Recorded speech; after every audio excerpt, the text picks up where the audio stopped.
Kuya, wag ka na mag-stop. Pakita may trend.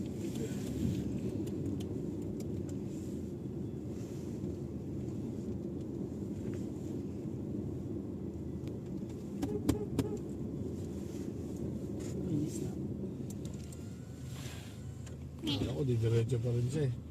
Nag-alala ako, baka makita tayo ng mawawasak ng kotse. Utang ina. Alam ko, didiretso pa rin siya. Yun eh, dadaan yung trend. Anay, pigbidyoan mo yan. Yan ang binibidyoan mo doon. Yung trend. Minsan-minsan lang yan. Anong train yan going to? Go train. Oh, go train to? Yan, go train. Sasakay tayo dyan. Pagpunta tayo ng ayaw. O nga, magganyan na tayo pagpunta tayo ng Niagara. Mag-go train na lang tayo. Pula yun. Mas maganda kasi may experience. Oh. Ganyan. Ganda yung loob dyan, Paul. Wipe mo. Wipe mo.